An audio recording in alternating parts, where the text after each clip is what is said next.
আজকে 25শে এপ্রিল 2021 সাল, রাত বাজে 8:20। আমি এখন আছি সোমালিয়ার মোগাদিশু শহরে। আমাদের চারপাশে অনেক ভারী গোলাবর্ষণ চলতেছে। দুই সরকারের কথোপকথনে আমরা মাঝখানে ফেসে গেছি।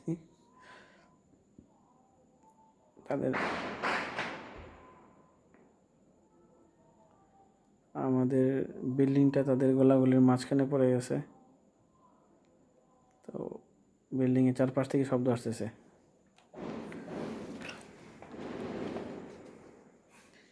এর আগেও এরকম একবার সমস্যা হয়েছিল, কিন্তু তখন অনেক দূরে গোলাগুলি চলছিল। কিন্তু এখন আমাদের বিল্ডিং সংলগ্ন রাস্তাগুলোতে গোলাগুলিটা করতেছে এবং বেশ ভারী গোলাবর্ষণ চলতেছে।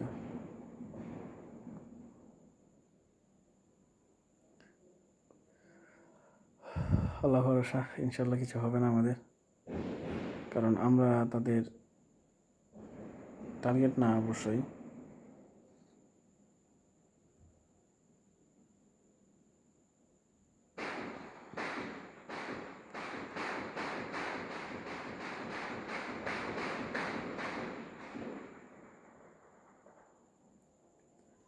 আর এরকম গোলাবর্ষণ আমি জীবনে কোনোদিন শুনি নাই, আজকে প্রথম শুনতেছি সামনাসামনি। নাটক সিনেমায় শুনছি, কিন্তু এছাড়া কখনো নিজে অভিজ্ঞতা হয় নাই।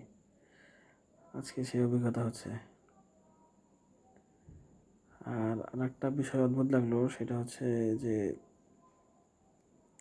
আমার ছাত্রছাত্রীরা অনেকেই আমাকে মেসেজ দিয়ে, ফোন দিয়ে জিজ্ঞেস করতেছে যে আমার অবস্থা কি, কোথায় আছি, কি না করতেছি। এটাও কিছুটা ভালো লাগতেছে, এবং তারাও আমাকে ফোনে বলছে যে তারা এই ঘটনায় অনেক লজ্জিত। আসলে আমি এটা খেয়াল করছি যে সোমালিয়ারা নিজেদের দেশকে খুব পছন্দ করে। ওদের কাছে দেশের ভাবমূর্তিটা অনেক ইম্পর্টেন্ট। তো আমি বিদেশি টিচার এখানে আসছি, তো সেই জন্য ওরা বলতেছে যে টিচার কিছু মনে করেন না, আমরা লজ্জিত।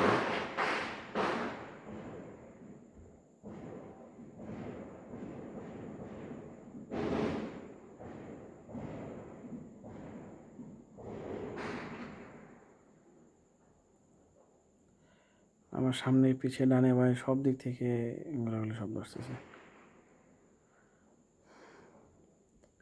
ঘন্টাখানেক হয়ে গেল মনে হচ্ছে, জানি না কখন শেষ হবে। আল্লাহ ভরসা। আসসালামু আলাইকুম।